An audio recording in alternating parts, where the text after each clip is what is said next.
Donc pour cette deuxième partie de l'après-midi, nous écouterons Eva Weil, Arnaud Bicard et Valentina Fedchenko. Et ensuite, nous prendrons le temps d'un échange avec vous. Donc Eva Weil, merci beaucoup encore une fois pour la proposition de ce colloque et de la soirée avec le film Enemies de Paul Mazursky, et donc d'avoir conçu pour le MAJ ce très très beau programme.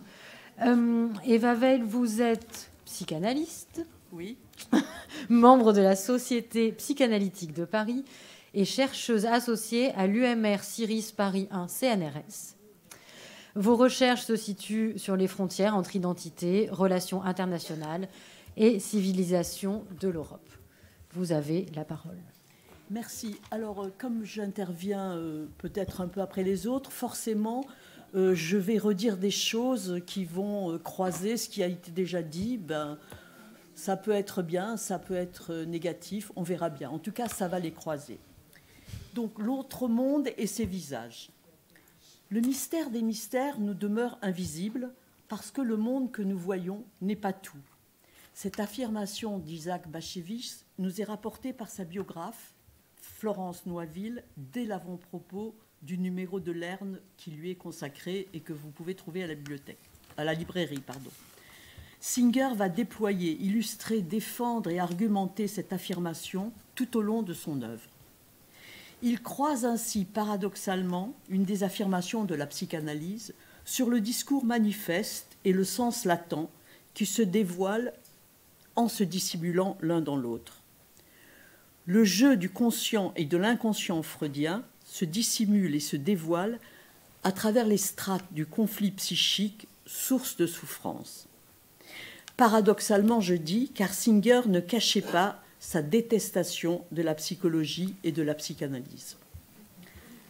Dans la nouvelle intitulée « Ma sœur », publiée dans le recueil qui a pour titre « Au tribunal de mon père » et qui a déjà été cité tout à l'heure plusieurs fois, il écrit « Nous ne connaissions pas Freud à cette époque et ma sœur soupçonnait ma mère de ne pas l'aimer, ce qui était faux. À la vérité, elles étaient incompatibles. » À une jeune femme férue de psychanalyse qui demandait à Singer s'il n'avait pas donné une barbe au personnage devenu féminin de la nouvelle de la barbe de Mrs. Pupko que vous pouvez trouver dans le recueil, en imaginant là des poils pubiens, Singer lui répondit « Je ne suis pas vieux au point de confondre des poils pubiens et une barbe. » Cette affirmation, le monde que nous voyons n'est pas tout, m'a semblé renvoyer à des catégories d'exégèse de la Torah, le pshat, traduit par sens littéral, et le remez, sens caché dans le texte de la Bible, qu'il faut défricher et contextualiser. Au visible montré et à l'invisible dissimulé dans le Talmud et par le Midrash, Je souligne que ces catégories que j'évoque ici, très superficiellement, sont beaucoup plus difficiles à définir que ma présentation succincte et que vous trouverez des pages et des pages d'essais d'explicitation de leur signification. Je ne sais pas s'il y a des rabbins dans la salle, mais en tout cas, ça peut ouvrir à exégèse infinie. Si nous étendons ces catégories du pshat et du remez à la psychanalyse, tout aussi grossièrement d'ailleurs, le remez allégorique de l'inconscient se lirait-il à travers le pshat littéral du discours pour Freud? Singer et Freud sont des héritiers, légitimes ou pas, et chacun à sa manière des textes juifs fondateurs. Mais là, aujourd'hui, j'essaierai d'explorer les territoires de Bashevis, prénom masculinisé de Batsheva, sa mère très aimée. Singer affirme que Dieu a créé notre monde, ainsi que tous les autres, celui des créatures surnaturelles, des réincarnations, ainsi que de la mort. Cette croyance se situe à l'opposé de la logique associative, propre au travail psychanalytique, qui interprète l'inconscient au seul prisme de l'humain, uniquement humain et quelquefois même trop humain. L'autre monde et ses visages déroulent les créations mystérieuses de Dieu pour Singer et celles de l'homme, humain, inhumain, pour Freud et la psychanalyse. Celui-ci écrit en 1937 Dans l'analyse, le travail de construction ou de reconstruction présente une ressemblance profonde avec celui de l'archéologue qui déterre une demeure détruite ou ensevelie ou un monument du passé. Il faut que, d'après les indices échappés à l'oubli, ils construisent ou reconstruisent ce qui a été oublié. » Fin de citation. Dans cette citation, il s'agit de ce qui a été oublié par le patient, le plus souvent à un âge précoce, mais cela peut également se produire à d'autres moments, des autres âges de la vie. Dans le traitement psychanalytique, cet oubli ouvre un travail de reconstruction et d'interprétation à partir de la lacune, du manque, du trou dans le récit ou dans la mémoire. Dans les histoires de Singer, son art consiste à faire revenir à la vie, par la narration, la description et l'étonnement, des personnages archétypiques et en même temps tout à fait singuliers de la communauté juive polonaise d'avant-guerre, assassinée par les nazis. Mais faire venir ou revenir à la vie, n'est-ce pas de cela que traite la littérature en général, et même, n'est-ce pas souvent sa raison d'être centrale? Certes, mais la particularité des histoires de Singer acquiert du fait de l'anéantissement par la grande histoire une valeur vitale qui restitue une mémoire du collectif de leurs origines aux générations des survivants et de leurs descendants. Il m'a ainsi semblé que cette reconstruction littéraire, dans le cas de Singer, pouvait faire office de traitement des conséquences de la destruction de la mémoire collective individuelle en un seul mot, assassinée par les nazis. Et d'autres ont déjà traité de cette question tout à l'heure. Dans mon travail de psychanalyste qui a porté sur la clinique des traces des traumatismes collectifs dans les cures, un certain nombre de symptômes se sont répétés dans le vécu des patients. Le traitement de ces survivants ou descendants de survivants a souvent laissé apparaître l'emprise du traumatisme, des deuils et des impasses de l'histoire familiale avec ses branches généalogiques amputées. Souvent insu, cette entreprise a contribué à entraver la construction d'identité et d'identification subjective.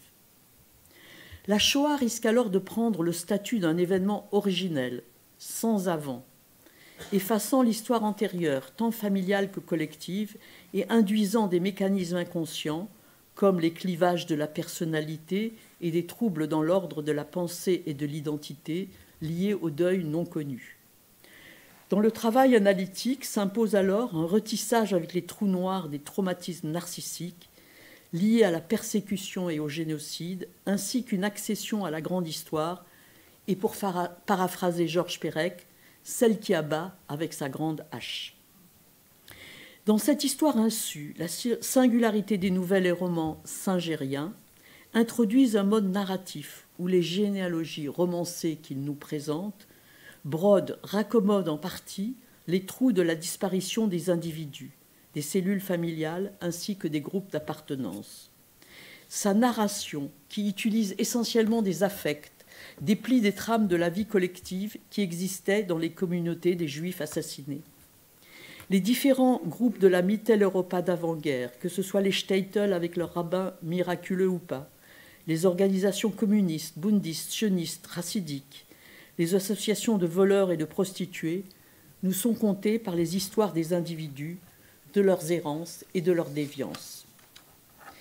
Ces personnages assassinés retrouvent des visages et des voix à travers les romans et les nouvelles, et on a vu tout à l'heure la différence entre les romans d'avant-guerre et ceux d'après-guerre, et les nouvelles, mais qui les font exister, vivre et mourir dans les siècles de l'avant-catastrophe, et maintiennent existantes leur mémoire dans les années d'après la catastrophe.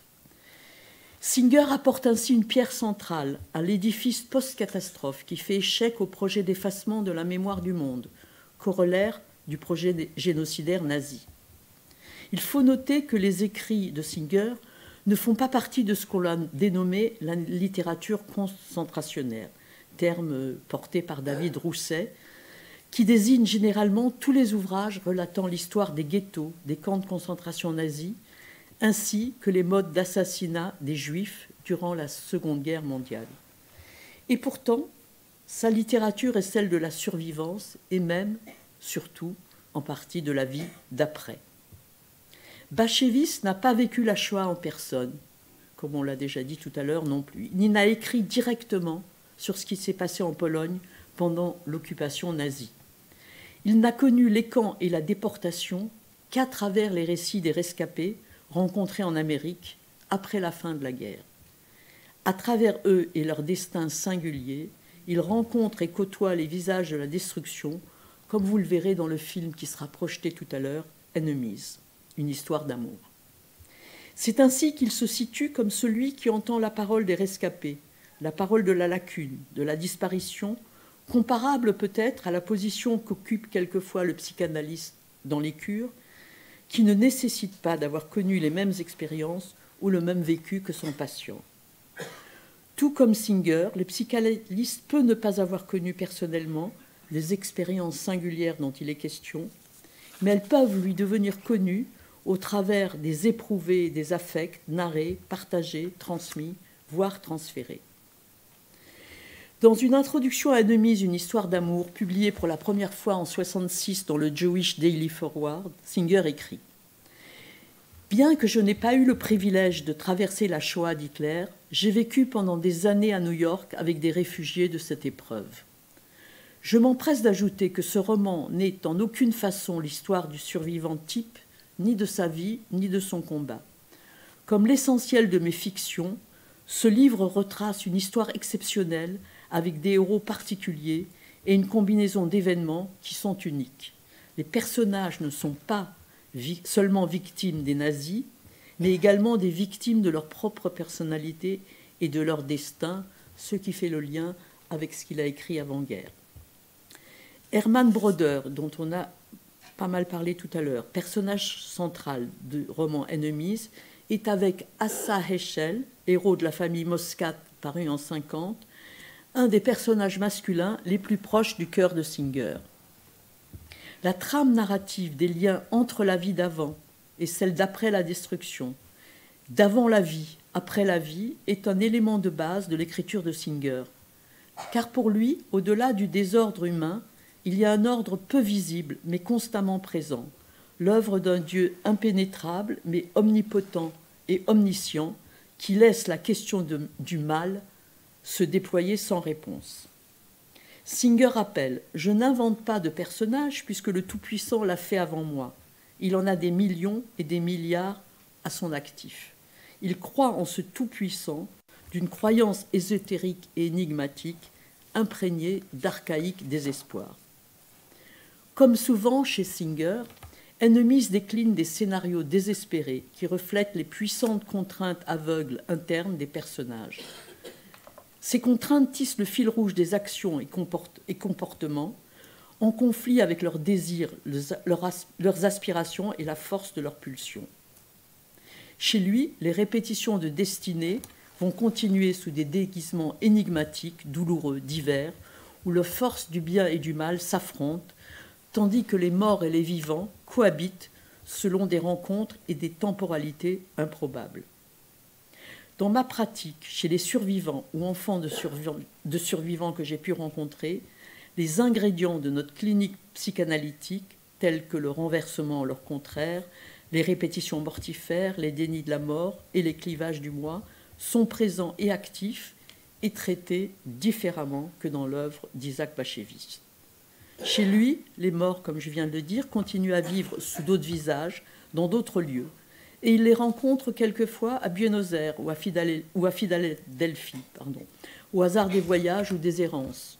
Une conversation, un lien se construisent et se rompent à nouveau, avec ces revenants qui vont disparaître, mourir à nouveau, comme l'amour qui se fragmente en différentes désorganisations, toutes intenses, vécues, rêvées et souvent mensongères. Dans notre clinique, une interrogation centrale est souvent portée par les enfants de survivants. Mon père, ma mère, sont-ils comme ça à cause de la Shoah et de ce qu'ils ont vécu, ou bien est-ce leur caractère propre et leur histoire personnelle antérieure à l'histoire avec un grand H qu'ils nous font vivre? Singer, quant à lui, met en scène des destins où l'aléatoire des rencontres impose ses marques erratiques dans le chaos des bouleversements destructeurs de ces années. On peut penser que la force d'universalité de son œuvre, récompensée par le Nobel en 1978 et traduite dans d'innombrables langues, tient à cette énigme du destin personnel, noué à la fois à l'irrationnel, au surnaturel de nature divine pour lui et à l'histoire avec un grand H. Dans notre clinique psychanalytique, l'assassinat des familles et leur disparition, le plus souvent sans sépulture, par le meurtre de masse, a entraîné chez certains survivants et certains de leurs descendants des positions de porte-mémoire, voire de reliques vivantes. Le cheminement de ces positions et de leur représentation nécessite un traitement individuel et un traitement collectif. C'est pour cela que je l'ai appelé individuel collectif en un seul mot. Et ces deux modes sont très interdépendants. En ce qui concerne le traitement dans le collectif, il m'a semblé que la littérature de Singer a pu constituer une toile de fond animée auquel un processus personnel subjectif peut se nouer. Ce nouage peut peut-être même être induit par cette toile de fond et le récit peut alors, s'il s'avère nourricier des fantasmes de romans familial, recouvrir en partie les trous de la généalogie détruite, comme dans un conte relatif à l'enfance. Bien entendu, ces récits ne peuvent faire l'économie de la souffrance ni de seuls des deuils à vivre dans les transmissions des filiations amputées. C'est ainsi que dans les textes de Singer, comme dans l'histoire familiale ordinaire, une certaine monotonie peut s'installer. Monotonie des petites histoires que l'on se raconte comme dans une famille vivante, plutôt qu'une transmission traumatique comme dans la grande histoire qui a assassiné la vie dans et après la Shoah. Singer a quitté la Pologne avant la Deuxième Guerre mondiale et la destruction des Juifs.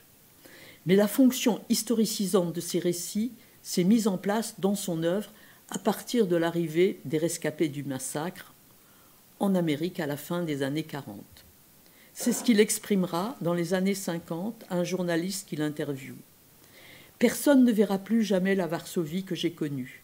Il faut que j'écrive tout cela, que cette Varsovie et ses habitants ne disparaissent jamais. » Le narrateur conte à chaque descendant de juifs polonais « Voilà comment vivaient peut-être vos ancêtres, vos parents, et comment la vie se déroulait avant qu'Hitler n'ait décidé de l'anéantir, et même avant ce temps-là. Et cela peut nous concerner tous, puisque nous sommes, à ce qu'il paraît, des descendants aujourd'hui de juifs polonais, comme dans le slogan de mai 68, nous sommes tous des juifs allemands. Singer a rendu la littérature de ce peuple yiddish universellement accessible par l'attribution du prix Nobel, signant ainsi l'entrée de cette langue dans les territoires de la mémoire à la fois individuelle et universelle. Son œuvre a ainsi pu se constituer comme un espace de médiation culturelle, historicisé et en même temps surnaturel, qui convoque Dieu, celui qui a créé notre monde, les autres mondes, et chacun de nous selon lui.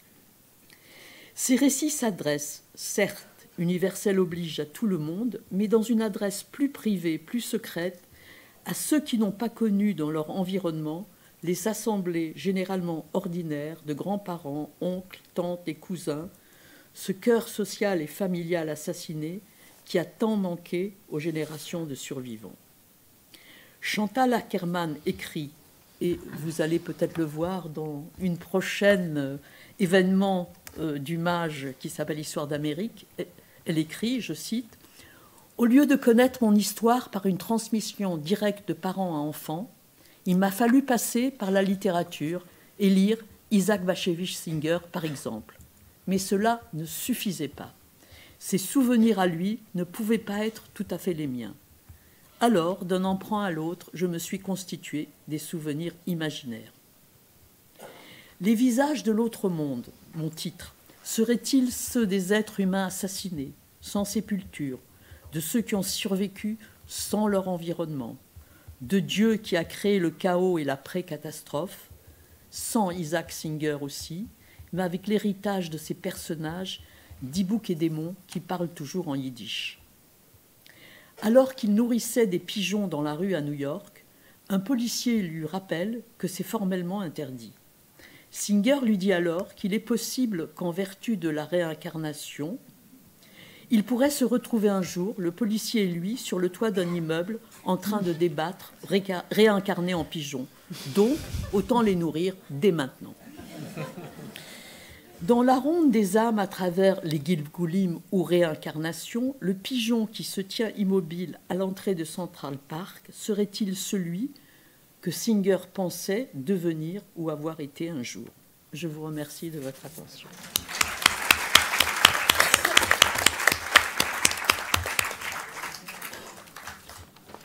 Merci beaucoup, Eva Veil. Nous allons maintenant donner la parole à Arnaud Bicard. Donc, Arnaud Bicard, vous êtes maître de conférences en langue et culture yiddish à l'INALCO.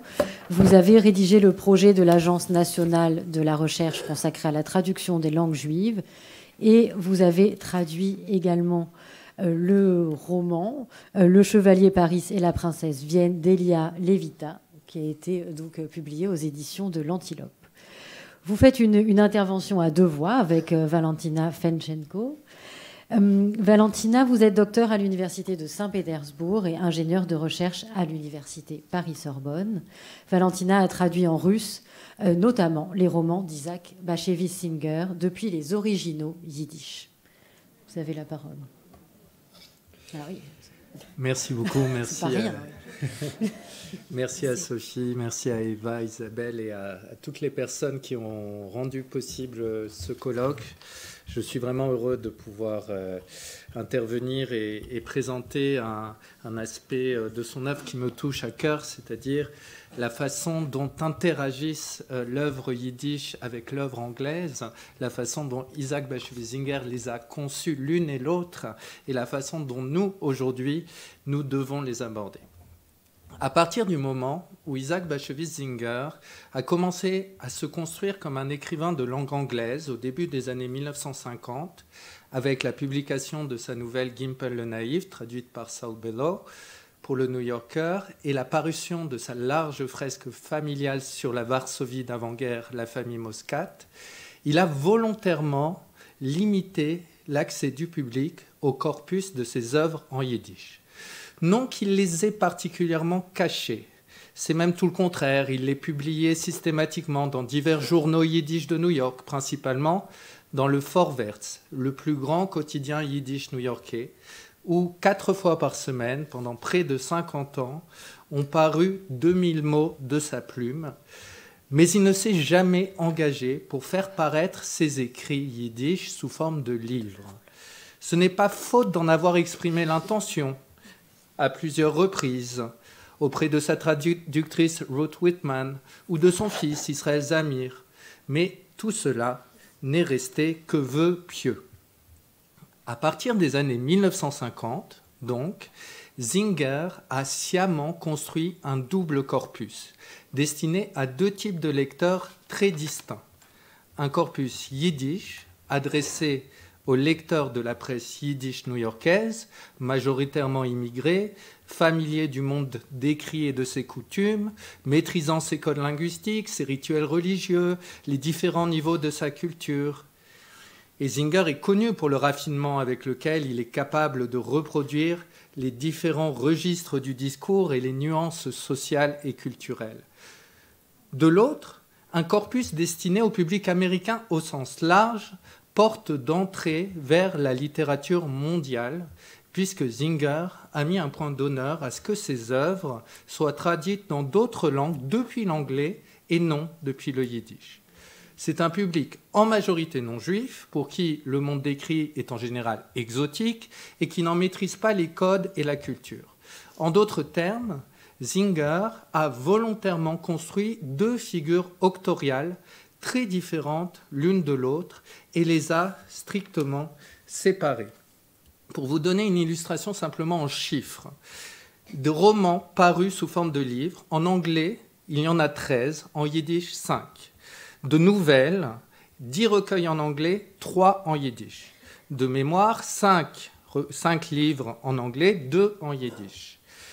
Si l'on regarde maintenant le nombre de textes existants en yiddish qui ne connaissent aucune traduction en anglais, on dénombre pas moins de 11 romans, de 11 longues nouvelles ou novellas, et de 56 nouvelles brèves. Donc c'est un véritable continent enfoui de l'œuvre de Singer qui existe. Si on oppose les deux auteurs, on a d'un côté l'auteur yiddish, qui est nommé Yitzhak Bashevis. Dans le monde yiddish, on l'appelle toujours Bashevis. C'est un auteur inclassable, connu pour son franc-parler, son scepticisme, qui tourne parfois au cynisme. Aimé du grand public, mais critiqué pour son individualisme, sa liberté de mœurs et son pessimisme. Du côté de l'auteur anglais, on a une toute autre figure auctoriale. On a un auteur représentant l'ancien monde détruit pendant la Shoah, connu pour sa sagesse, son humour, son esprit, adulé par l'institution littéraire, aimable grand-père végétarien. Des figures assez opposées. Le lectorat lui-même est opposé. Du côté yiddish, on a un lectorat juif originaire d'Europe de l'Est, diminuant avec les années. Le tirage du Vorwärts passe de 200 000 dans les années juste après la guerre à une dizaine de milliers dans les années 1980.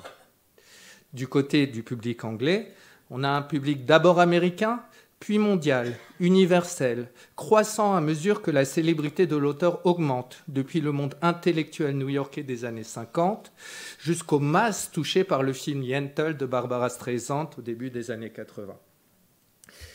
Du côté des caractéristiques stylistiques, on a en yiddish un corpus stylistique et thématique, un corpus qui est caractérisé par l'abondance des références au monde juif, ashkénaze, à ses cultures, à son histoire, à ses croyances, avec certaines tendances antichrétiennes qui sont un peu consubstantielles à la langue yiddish elle-même. On a, de l'autre côté, du côté anglais, une diminution de la part des réalia et des références savantes. On a, du côté yiddish, une élaboration très fine des niveaux de langue et de discours. Et du côté anglais, on a, de l'aveu de Singer lui-même, une perte de variété dans le mimétisme linguistique. Du côté yiddish, on a un pessimisme fort et une critique acerbe de la superficialité du monde américain et une satire sans concession du monde juif. Alors que du côté anglais, on a un message plus positif, plus humaniste, une idéalisation plus grande du passé juif traditionnel. On a donc, même si là j'ai un peu forcé le trait, véritablement deux Singer, deux lectorats, deux œuvres. Cette séparation et le refoulement progressif de l'auteur de langue yiddish ont-ils été concertés dès le départ? Peut-être pas. Singer, dans son discours public du moins, a toujours été un ardent défenseur de sa langue, de son patrimoine, de sa richesse, de ses subtilités. Cela ne l'a pas empêché de volontairement limiter l'accès du grand public au texte original. J'aimerais qu'on s'arrête un moment pour considérer la violence paradoxale d'une telle attitude. Il sait lui-même ce que son œuvre perd en traduction. Il disait à l'une de ses traductrices, Dvorah Telushin, « Mon texte perd 30% de sa valeur en changeant de langue.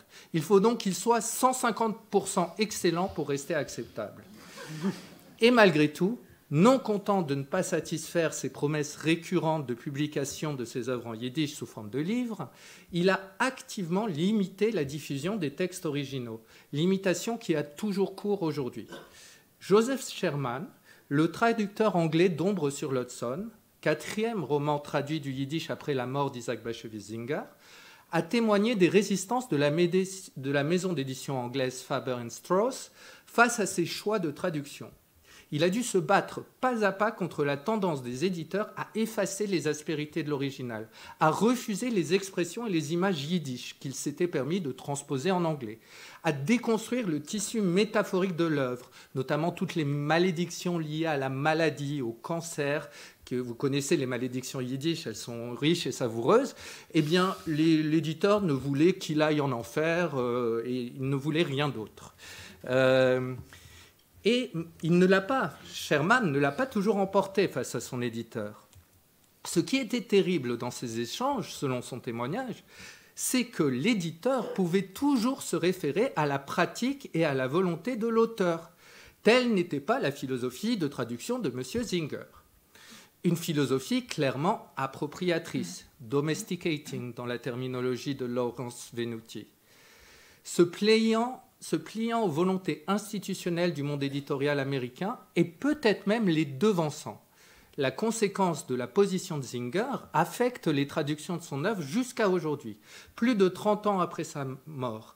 Ainsi, l'autorisation de traduire ses œuvres du yiddish n'est accordée qu'au cas par cas, et semble-t-il selon le bon caprice des ayants droit. Valentina en a fait l'expérience, puisque l'un des romans qu'elle a traduit a d'abord été autorisé de publication, Ennemi, une histoire d'amour, et puis lorsqu'il a été question de le rééditer, les ayants droit ont dit non, on ne veut pas que ce soit publié, traduit du yiddish.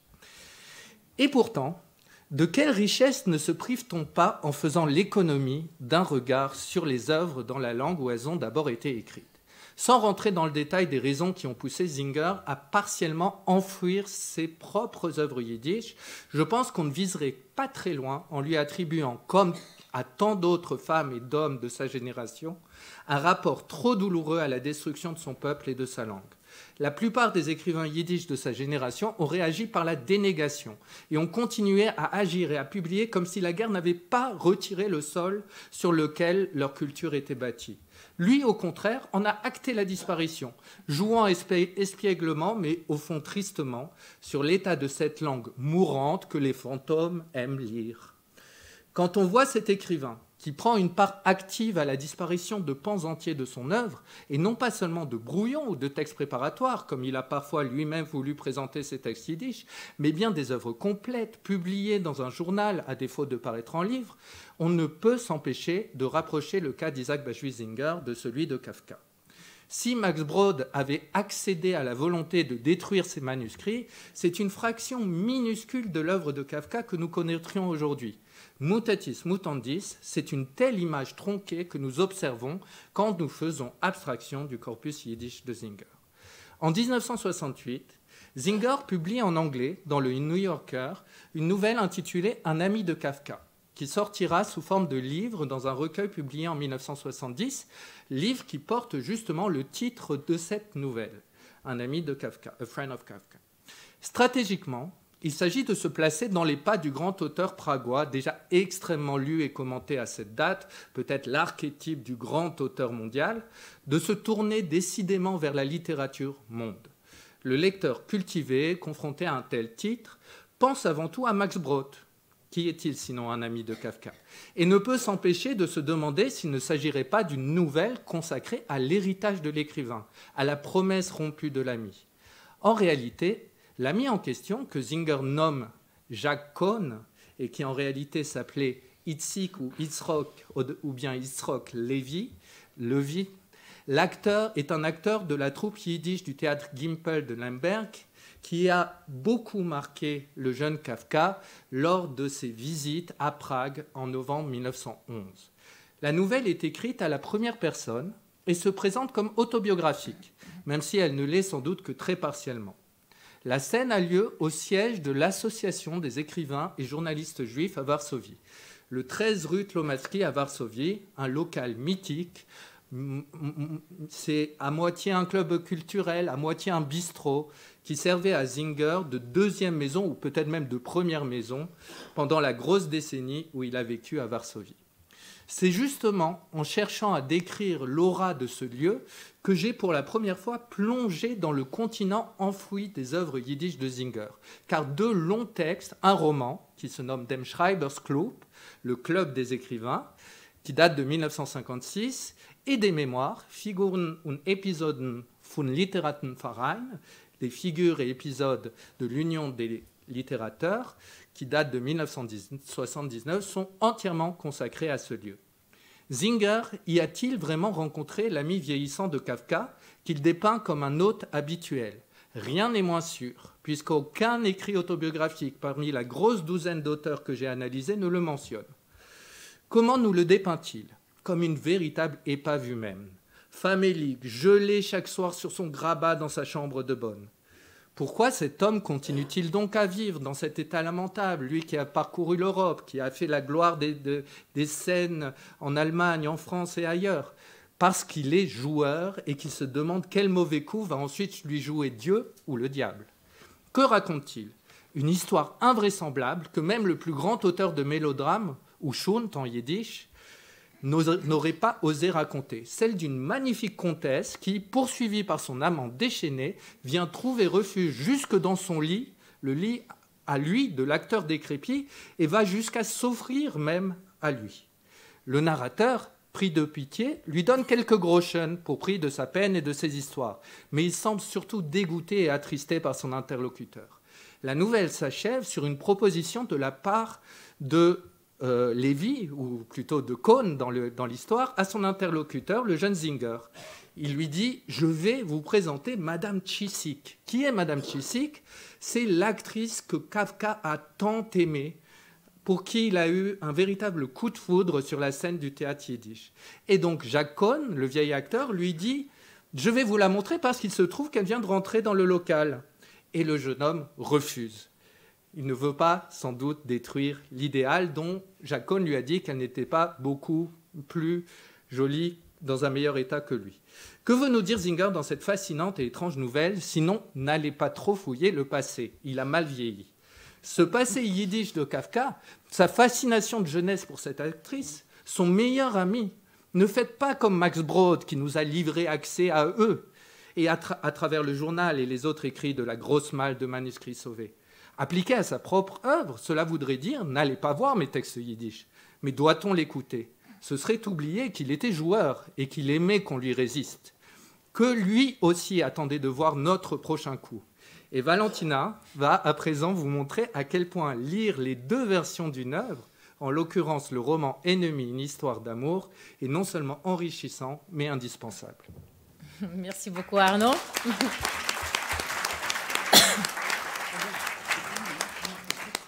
Et on continue tout de suite avec une discussion de deux versions, donc anglaise et yiddish, du roman dont nous avons déjà aujourd'hui beaucoup parlé. C'est le roman Ennemi, une histoire d'amour.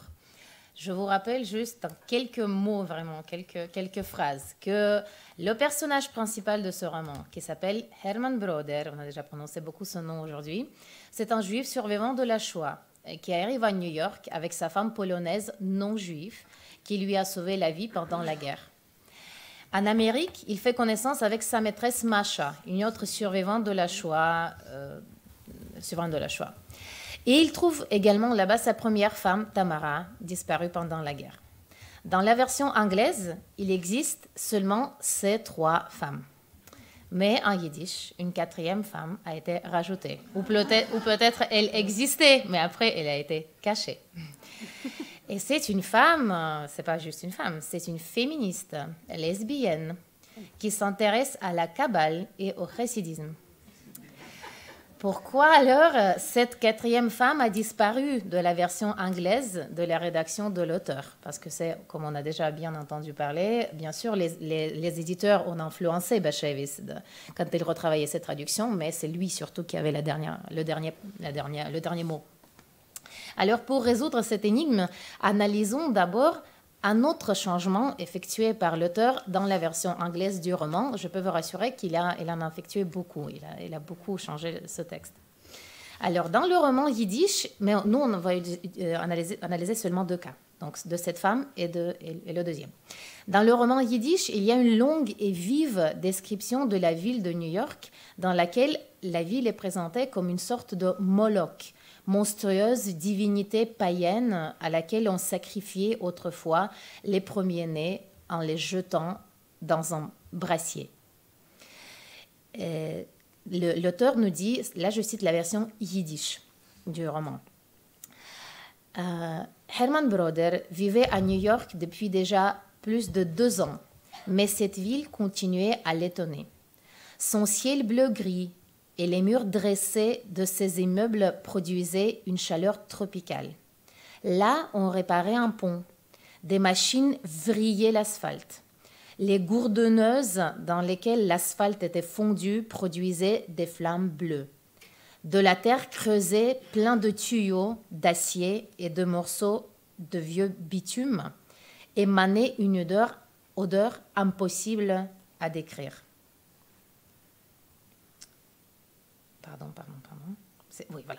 C'est là sentait le gaz, la terre et le caoutchouc brûlé. Des camions énormes circulaient, de véritables camps sur roues.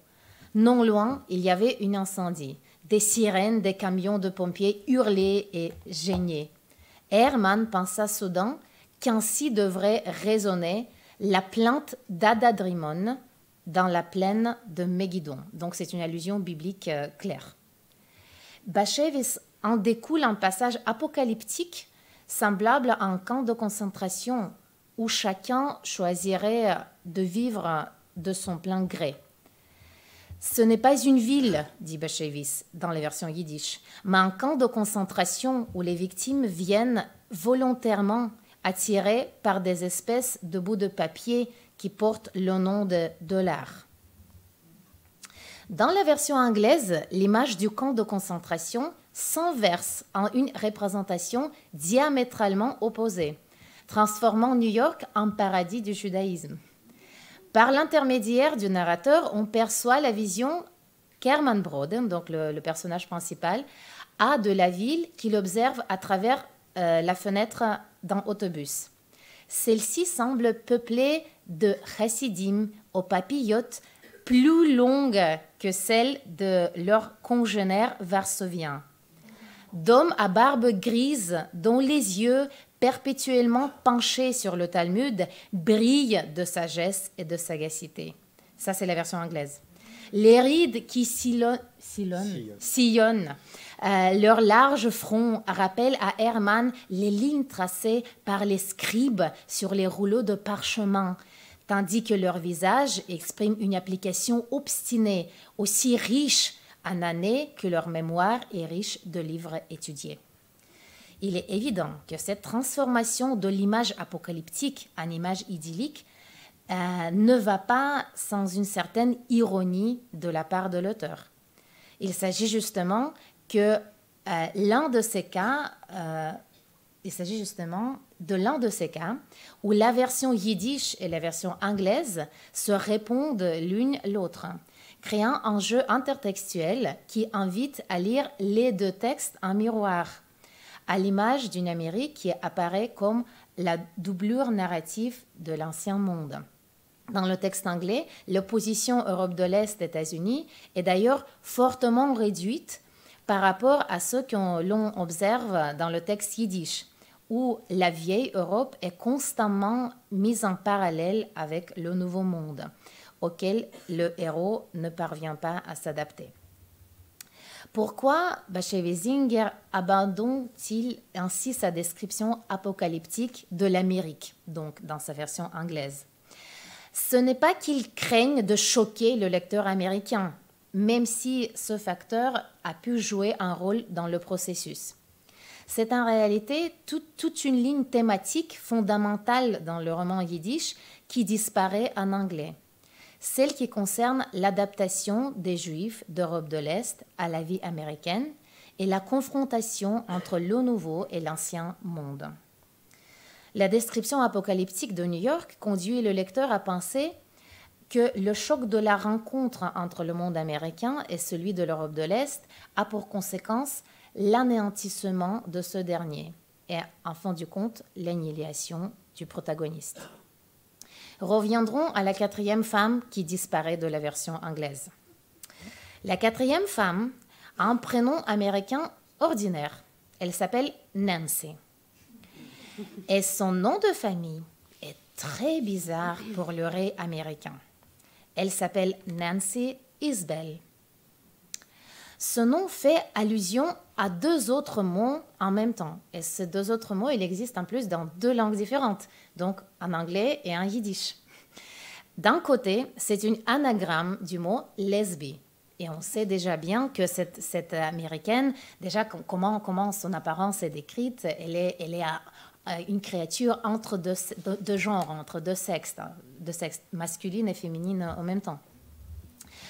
Et de l'autre côté, ce mot, donc Isbell, c'est une allusion au plus effrayant personnage féminin de la Bible, selon la traduction juive.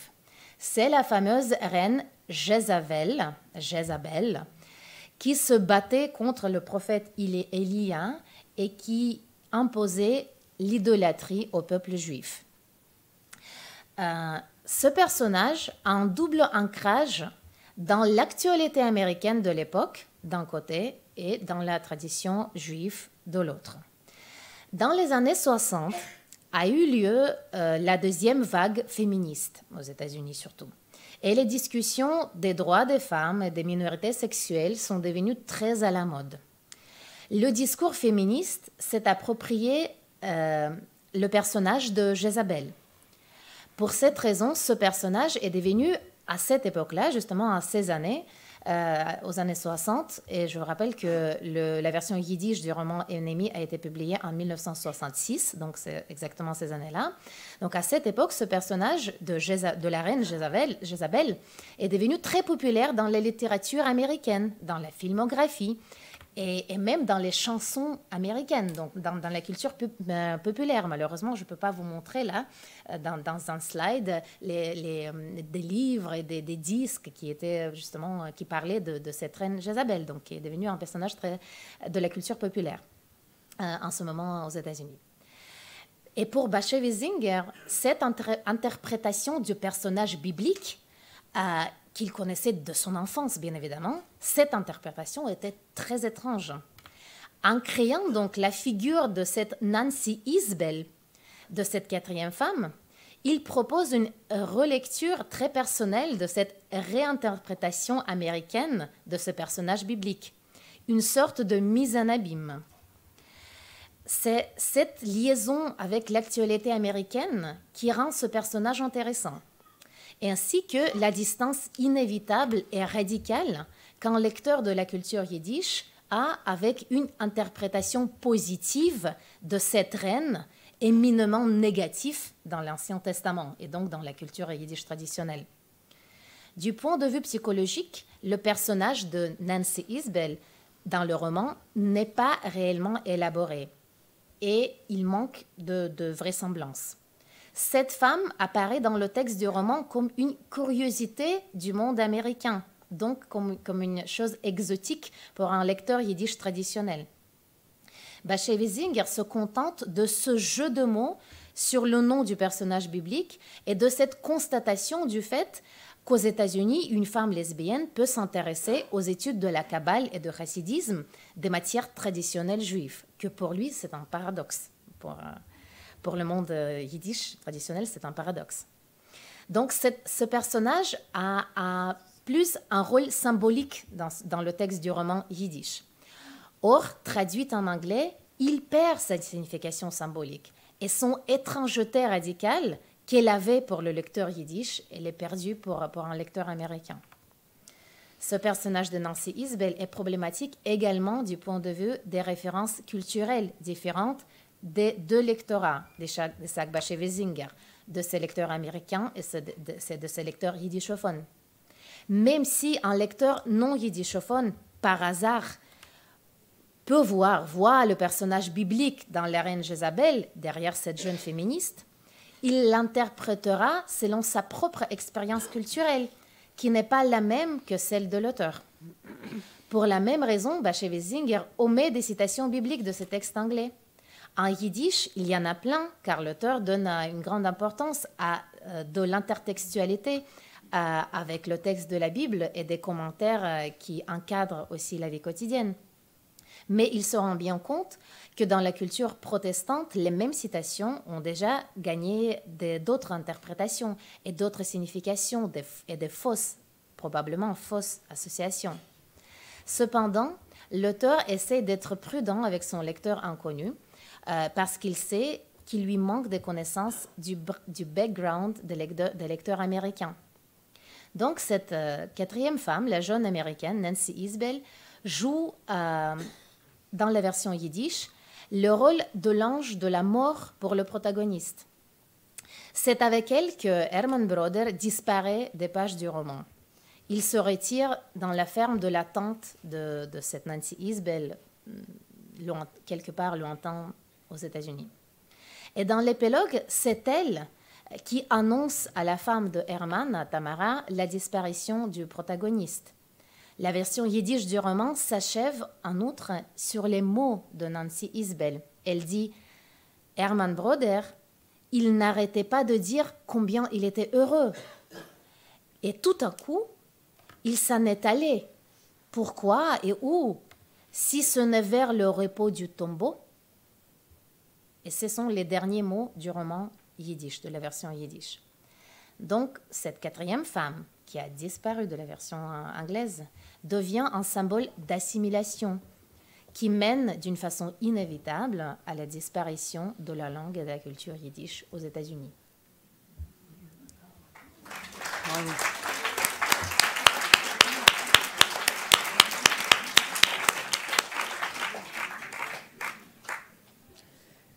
Merci infiniment pour toutes vos communications extrêmement précises et passionnantes. Donc maintenant que vous avez la parole, on peut prendre une trentaine de minutes pour le débat.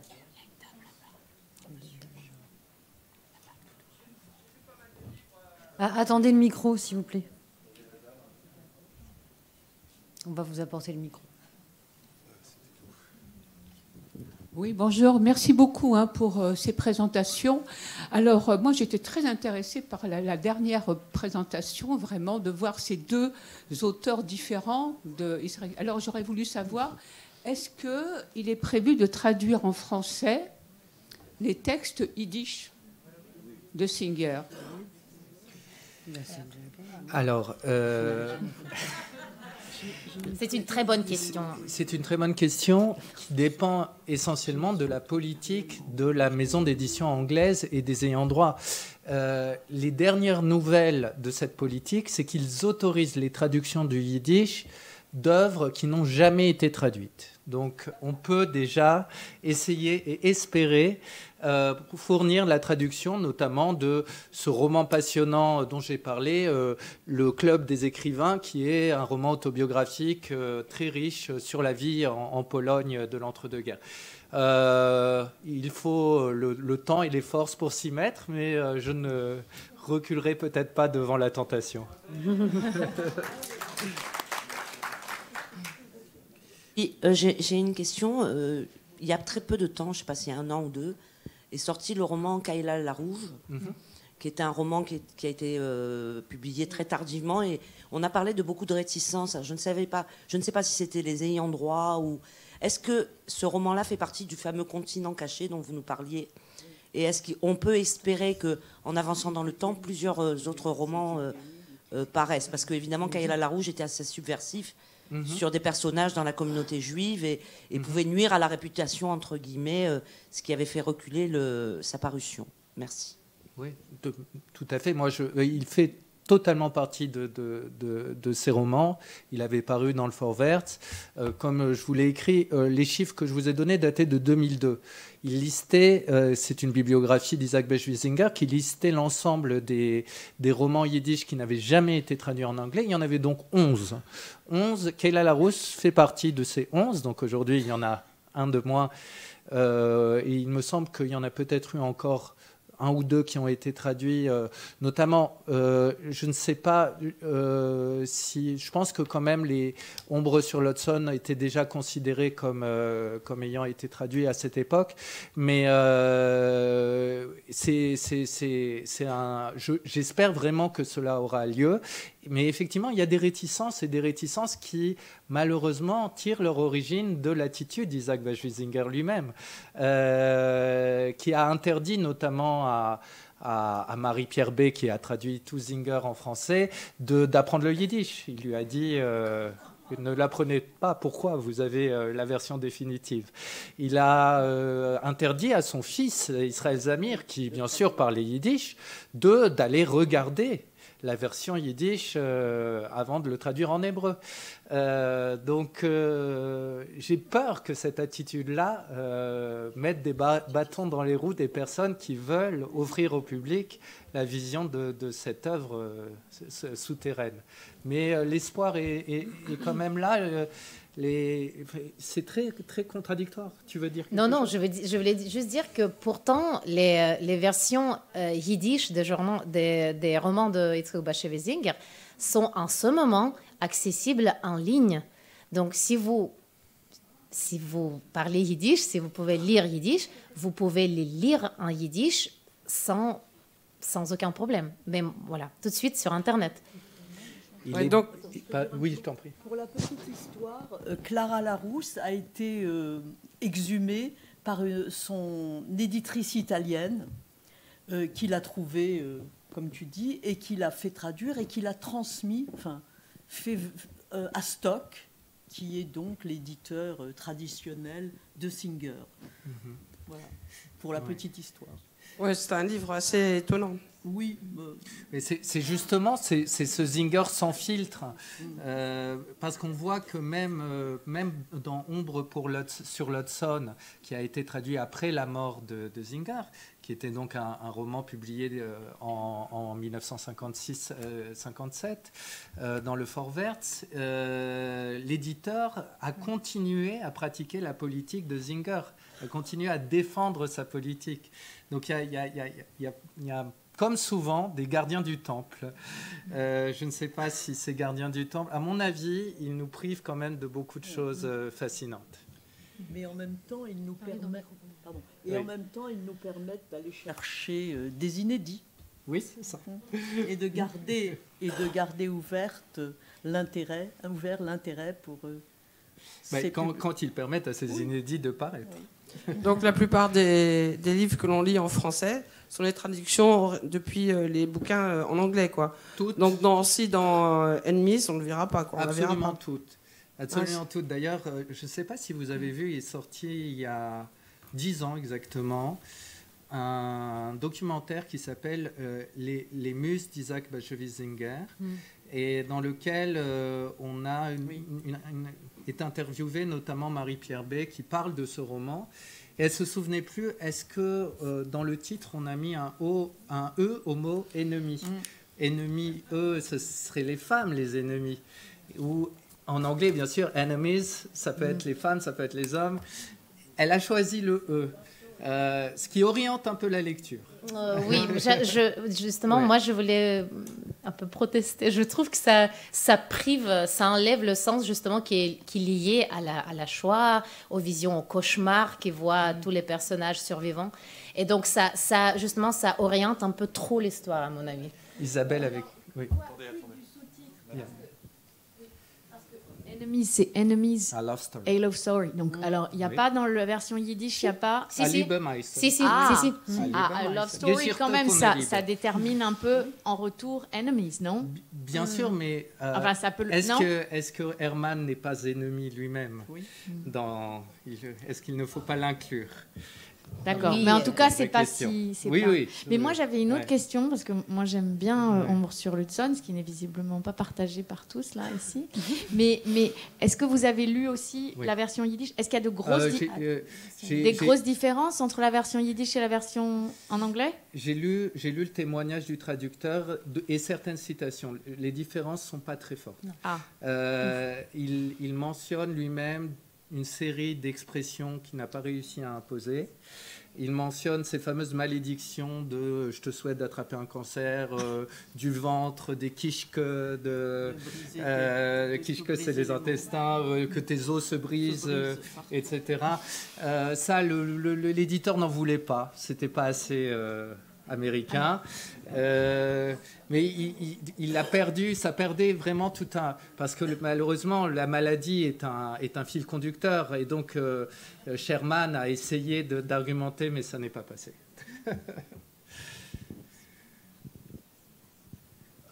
Je me permets de parler en anglais, si c'est acceptable. I'm the husband of the late Janet Hatta, who wrote a biography of Singer that some of you have mentioned.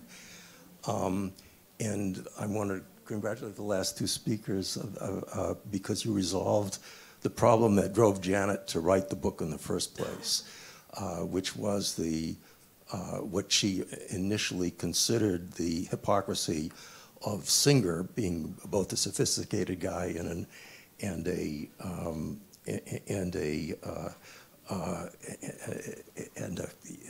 presenting the Yiddish culture, the culture of Ashkenaz, in a nostalgic way.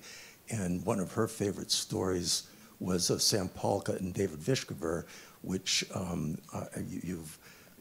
think that you've said about the translations of enemies bears out. And I looked quickly and found the quote that I was looking for, and it's Sam. If those of you who don't know the story, a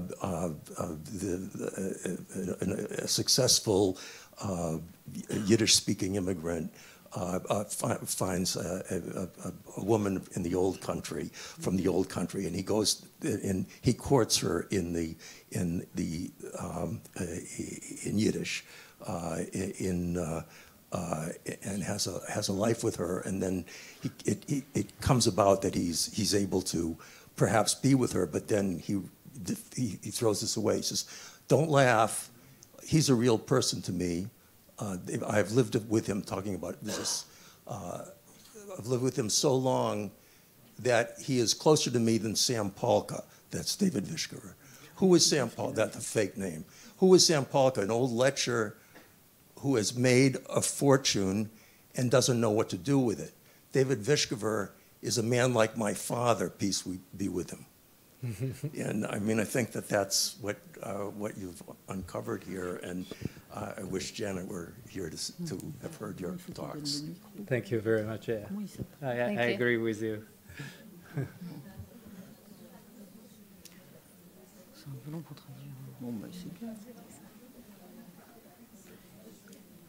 Il est comme les serveurs dans les cafés quand tu les appelles.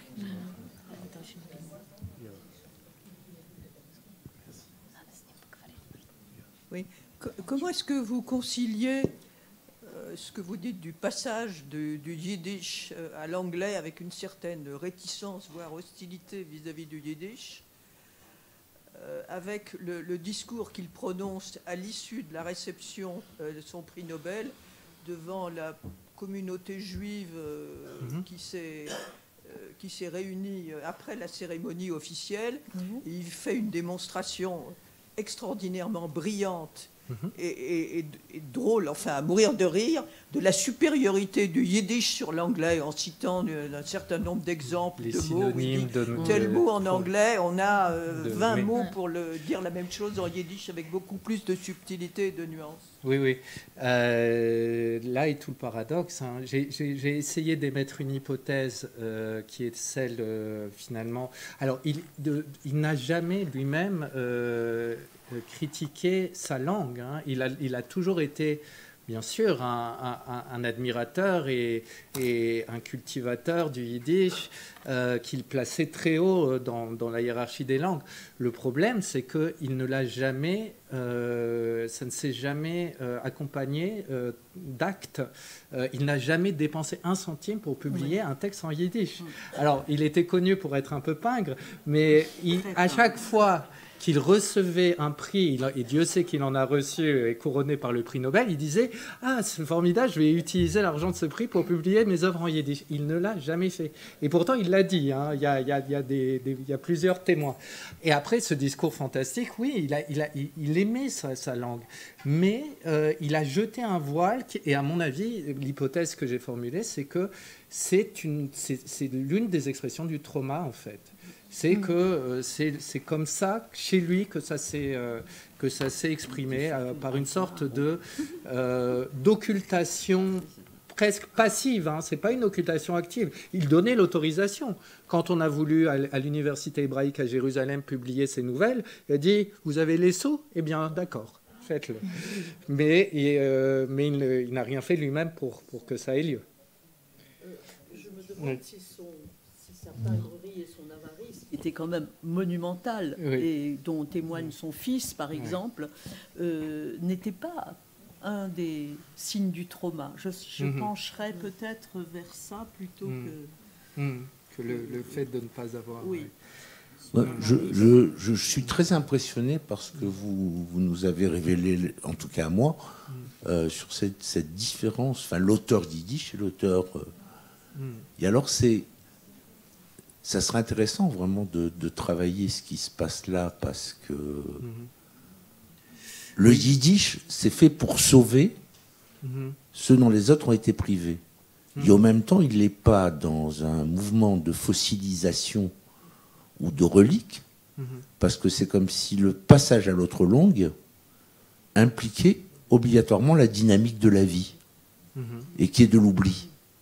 Effectivement, si on passe à l'anglais, ça peut pas être le même monde yiddish, et ça prouve à la fois qu'il a enfin, je sais pas, hein, je vais un peu vite, il a préservé à la fois le monde yiddish, mais aussi sa possibilité de devenir dans une autre langue et dans un autre monde. Je suis complètement d'accord. Et qui a une stratégie étonnante. C'est-à-dire, là, ça serait plus que l'effet du trauma, la capacité de le surmonter. C'est-à-dire, on a pu préserver l'avant, mais l'après n'est pas conforme, n'est pas fidèle. Enfin, il est fidèle, infidèle à l'avant. Et je dis ça parce que j'ai toujours été très frappé de ce qui est arrivé à la psychanalyse en Amérique, avec l'adaptation au mode de vie américain de la psychanalyse américaine. Il ne faut pas oublier que tous ceux qui vont faire cette psychanalyse adaptée sont des émigrés. Sont des émigrés qui ont, pour beaucoup d'entre eux, commencé la pratique dans une langue qu'ils ne maîtrisaient pas au sens de ce qu'essaye de retrouver Bashevitz-Singer dans le yiddish, c'est-à-dire ou que moi je peux en rapporter à ma propre vie, c'est-à-dire langue maternelle espagnole et français appris à l'école. J'ai beau parler français apparemment correctement, il me manque le background et le fond radical des proverbes, tout le sel de la langue, qui faisait à un collègue nous rapporter une histoire qui le faisait beaucoup rire. C'était du réfugié espagnol qui trouvait pas il y a caillou, vous voyez, moi aussi je le perds là. Enfin, toujours il disait oui, il y a l'imam sous caillou, qui n'existe pas en français. Et tout le monde riait, sauf lui, parce que toute la douleur de l'exil, elle était là. C'est-à-dire de sentir que quelque chose du... Alors, on a l'impression que c'est à cette frontière-là que joue peut-être, j'en sais rien, et en tout cas de comprendre qu'entre autres, ce qui s'est perdu pour la psychanalyse dans le passage de l'Europe à l'Amérique pendant un temps, c'est toute la question de la libido, de la pulsion, qui a été abrasée, c'est-à-dire tout le côté démoniaque. Mais c'est peut-être aussi ça qui se perd du passage du yiddish à l'anglais, parce que j'ai l'impression qu'elle est un peu démoniaque, la quatrième femme, là. Plus qu'un peu. Merci.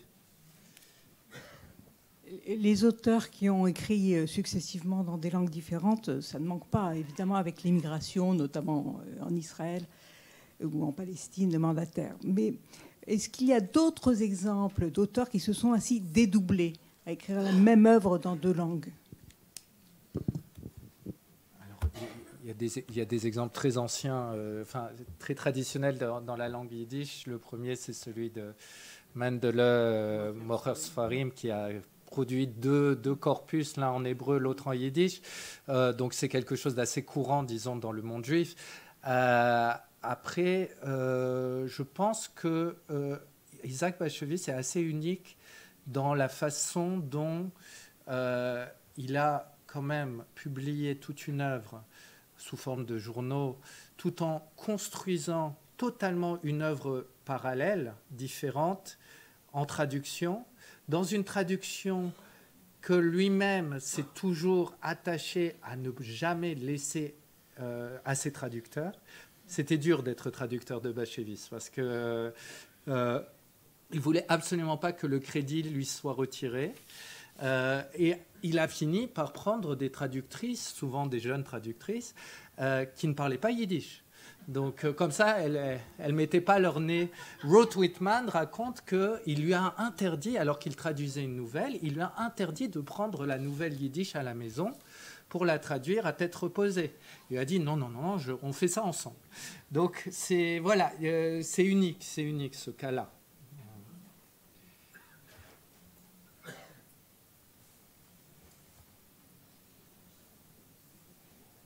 Est-ce qu'il y aurait d'autres questions? Voilà, madame.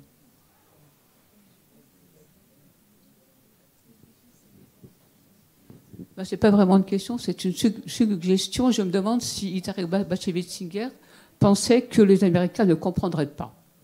Et donc, il leur fournit une version de son œuvre qu'ils peuvent comprendre, adaptée à eux, adaptée à leur culture. C'est une partie de la réponse, mais ce n'est pas toute la réponse. Non, mais bon.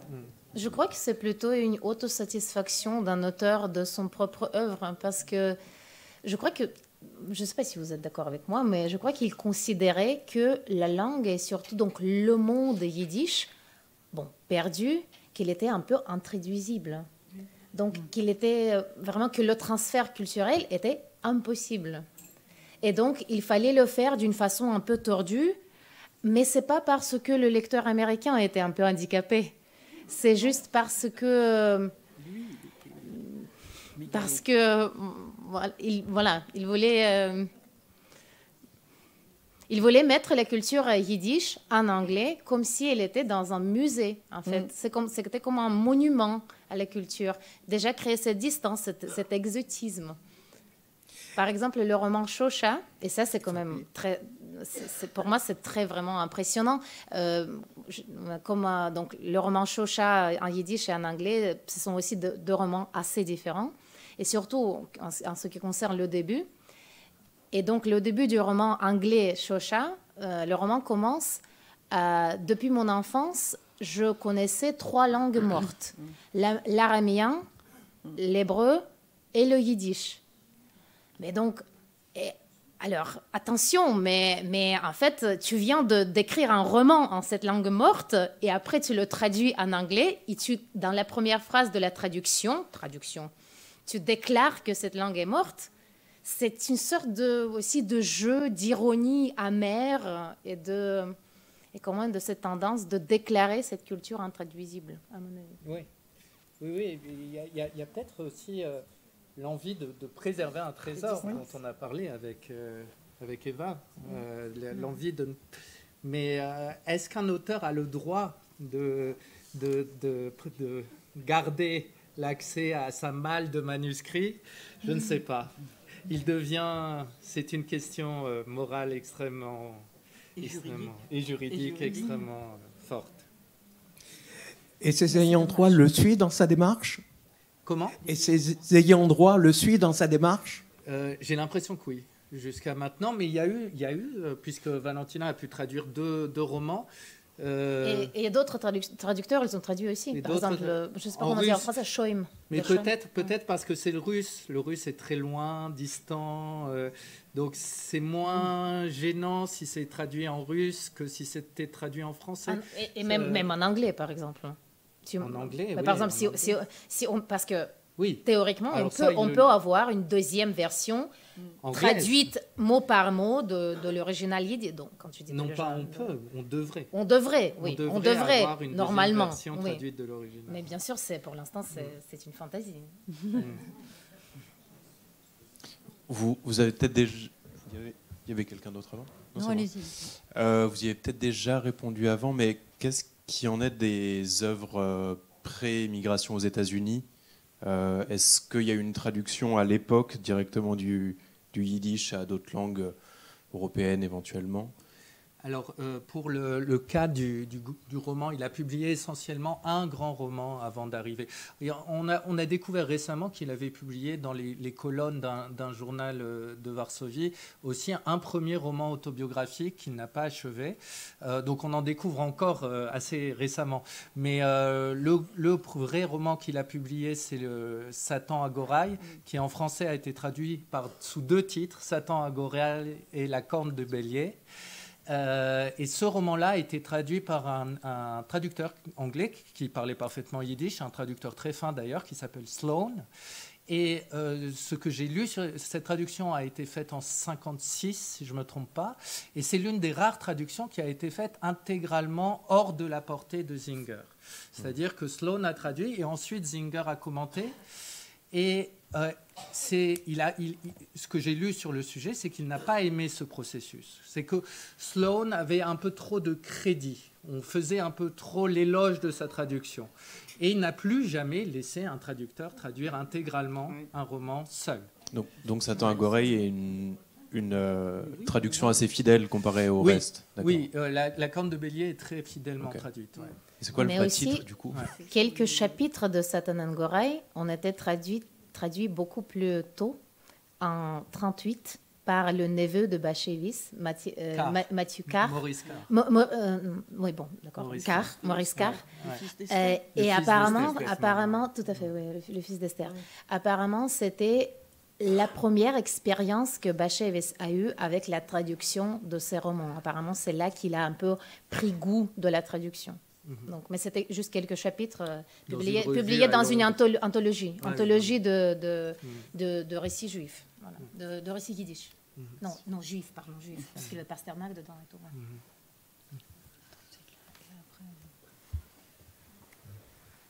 Non, attendez le micro. Paul Lévy. Oui, je suppose que vous êtes familier de l'anecdote. Quand il demande à Bello de le traduire, en fait, Bello dit « j'ai pas le temps », il donne les dernières touches au voyage de Jimarch, et Singer lui dit « bon, ben, on va faire ça ensemble, justement ». Et donc, lui, il lit en yiddish, Bello traduit, Bello tape à la machine, et il en sort cette traduction remarquable qui va assurer la gloire de Singer. Et loin de manifester la moindre gratitude à Bello, il va lui battre froid, il va l'éviter et il va se comporter avec une vraie muflerie dont Bello lui en a beaucoup voulu. Lui a beaucoup voulu. Donc il y a quand même quelque chose. Enfin, Bello lui a demandé pourquoi est-ce que vous ne m'avez pas demandé de traduire d'autres textes. Oui, et il lui a dit j'ai trop peur que le traducteur en vienne à éclipser l'auteur. C'est ça. Si c'est bien, on dira que c'est grâce à vous. Donc, voilà. Bah, c'est peut-être un rapport au frère en écriture, hein, ce frère qu'il a si longtemps éclipsé. Ouais.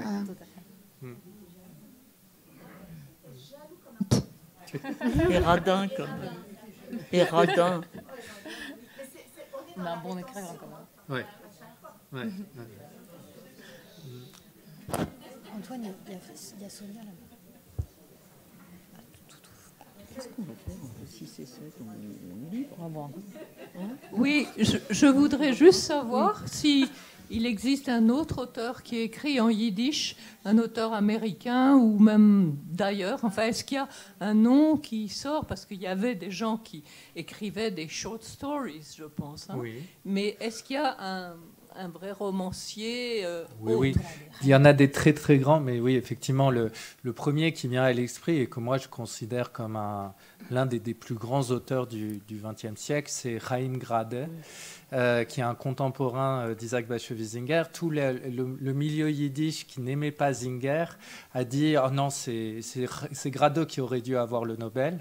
Il a publié des romans qui, lui aussi, a quand même connu un destin en anglais. Son plus grand roman, Grade, pour moi, est un Dostoïevski pour le coup, c'est vraiment un Dostoïevski de l'âme juive. Oui, non, mais je conseille à tout le monde The Yeshiva, qui, bon, le roman en yiddish s'appelle Tzemach Atlas, et il dépeint, mais là encore, problème terrible. Je connais, et je ne suis pas le seul à connaître,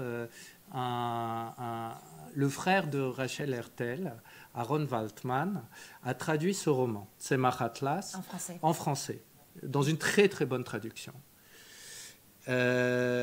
Il n'a pas reçu l'autorisation de le publier. Donc on a une traduction de ce très beau roman depuis le yiddish en français qui existe, qui n'a jamais été publié. Alors à l'époque, c'était à cause de l'interdiction farouche de la veuve de Grade, qui refusait systématiquement toute demande de traduction et de publication. Depuis, je pense que l'interdit est levé, mais maintenant, il s'agit de trouver un éditeur qui soit prêt à publier un roman de 1000 pages sur les tortures d'une âme juive ultra-orthodoxe, c'est quelque chose dans un milieu très particulier, ascétique, d'une secte litvak. Enfin, voilà. Il faut quelqu'un qui soit courageux. Mais ce serait fantastique. Avec beaucoup de philosophie, etc. Oui, oui. Voilà, donc ça c'est un excellent exemple, Chaim Grade, qui par ailleurs a aussi des très belles nouvelles, notamment dans un recueil, Les Shabbats de ma mère, qui lui n'existe pas en français. Il existe en anglais, mais il n'existe pas en français, et c'est un grand manque dans la traduction en français. Excusez-moi, pour en revenir sur la question de la traduction des textes de Singer, je me posais la question, vous avez tout à l'heure fait remarquer que certains éditeurs étaient assez réfractaires à l'idée qu'ils traduisent précisément toutes sortes de métaphores en yiddish, disons. Et la question que je me pose, c'est que, étant donné ce qu'on sait du personnage, peut-être tout simplement voulait-il que son œuvre soit commerciale, c'est-à-dire que adaptée à la mentalité et à la culture des Américains. Ça rentre parfaitement dans sa logique, oui, tout à fait. Tout à fait. Merci. C'est sûr. Oui, Gradol, donc il n'y a aucun roman en français. Si, il y a... je suis pas sûr. Non, peut-être pas, en fait. Peut-être pas. Il faut regarder, mais je suis pas certain. Merci beaucoup. Non. Non, c'est pas un roman, c'est juste Non. Il y a une très belle nouvelle qui se passe au pied de l'hôtel de ville où c'est un rescapé de la Shoah. C'est une nouvelle extraordinaire. Ma guerre avec Hershra Seiner. Ma dispute avec Hershra Seiner, où il raconte comment... C'est un débat sur l'existence de Dieu qui se passe à Paris parce qu'à l'époque où Gradeux était voilà, ça aussi, ça mériterait vraiment d'être traduit. Pour terminer cette... pardon, Sonia, tu voulais... Pour terminer cette conversation, j'avais envie de poser une question à nos intervenants. J'avais envie qu'on revienne aux personnages dans les œuvres de Singer, dont nous avons beaucoup parlé, en leur demandant s'il y avait un personnage de Singer qui a à retenir, ou plutôt quel est pour vous le personnage qui vous accompagne ou qui vous a marqué dans l'œuvre de Singer, juste pour qu'on reparte avec une histoire. Si ceux qui sont au premier rang ont déjà une idée, vous pouvez répondre. C'est dur. Non, je peux commencer. Je considère que beaucoup de romans de Yitzhak Bashevis Singer sont écrits sur la même structure. Et même la structure de personnage, vous retrouvez presque toujours, en fait, même si vous aujourd'hui on a parlé de Yasha, de Shosha, on a parlé de Arne Gradinger, de Herman Broder, il y a toujours un homme entouré par des femmes. Et c'est toujours... oui, mais disons... C'est très autobiographique. C'est... Quand même, oui. Donc, si on retient...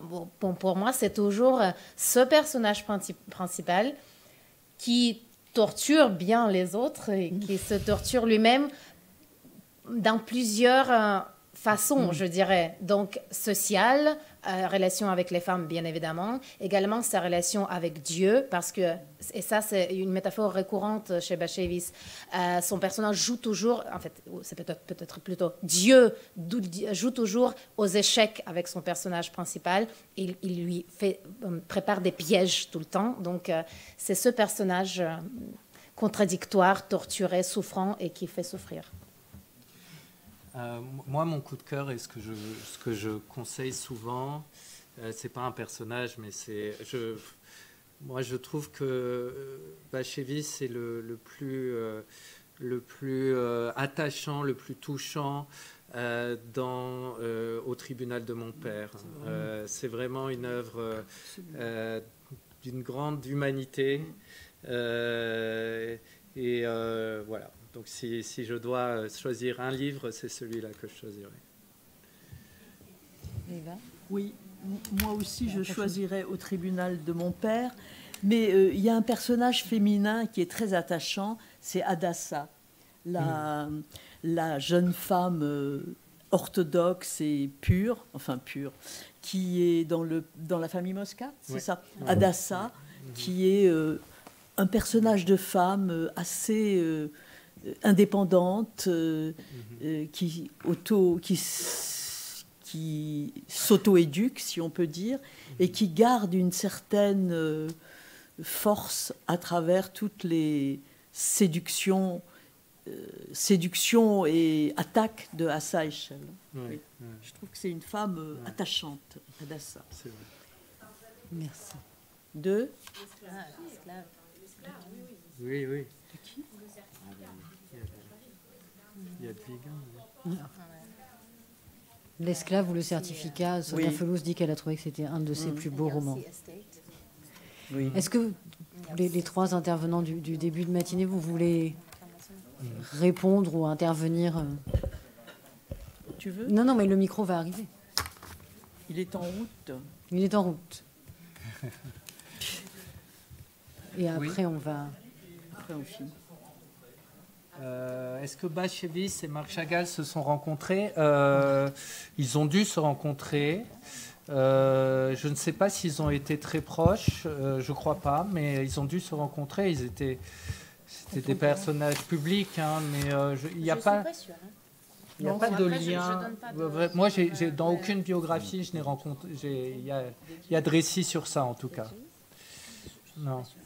Non, moi, j'avais envie de ne pas répondre à la question sur le personnage à la lumière de ce que j'ai essayé de dire tout à l'heure, qui passe trop vite, mais je suis frappé par la façon dont les personnages ne sont pas... Enfin, je n'arrive jamais à croire à un personnage psychologiquement. Dans cette espèce d'entreprise qui a l'air d'être de l'analyse psychologique, je trouve que chacun des personnages se retrouve dans les autres par fraction. Et à vous entendre parler, vous, de romans que je connais moins bien, j'avais déjà remarqué pour Broder combien il ressemblait à Grein à plusieurs égards. En parlant avec Paul, je me suis rendu compte que le magicien de Lublin avait aussi cette espèce de... comment dire, de multiplication de femmes autour de lui. Enfin, je trouve ça plus intéressant comme question, pardon, mais que quel est le personnage préféré? C'est moins ça que qu'est-ce qui demeure d'un personnage à l'autre et d'un livre à l'autre de ce personnage qui flotte un peu comme ça, précisément. Moi, comme beaucoup de choses ont été dites là sur les personnages, je dirais juste un mot du livre Le Certificat, dont il n'a pas du tout été question, et puisque vous avez parlé du Club des écrivains, Le Certificat est un livre très autobiographique, très intéressant, assez bouleversant aussi. Là aussi, il est pris entre des femmes, enfin bon, et c'est plus autobiographique, c'est clairement lui, mais qui dépeint aussi la vie à Varsovie dans l'entre-deux-guerres, et voilà, d'un homme qui attend un certificat pour se rendre en Palestine. C'est un livre très bouleversant aussi, très bouleversant. Oui, il a été traduit après la mort de Bashevis. Donc ça fait partie de ces livres auxquels Singer n'a pas participé à la traduction, mais c'est l'un des premiers à avoir été traduit après sa mort. Donc l'éditeur a bien sûr joué un rôle très important dans la traduction. Personnellement, je ne répondrai pas à la question sur le personnage. Je suis absolument d'accord avec ce que vient de dire Marc Amfreville. Je voudrais juste rebondir sur la comparaison avec Chagall. Et dans mon introduction, j'avais cité, en le récusant, Clavel qui dit « on a l'impression d'être dans un tableau de Chagall ». Moi, quand je lis Singer, je ne suis pas du tout dans un tableau de Chagall. Je suis beaucoup plus près d'un tableau de Bruegel. Oui, c'est ça. Ou Jérôme Bosch. Voilà, ou de Bosch. C'est-à-dire une humanité grouillante, une espèce de foisonnement, de profusion, mais qui est toujours à la lisière du monstrueux et de l'onirique.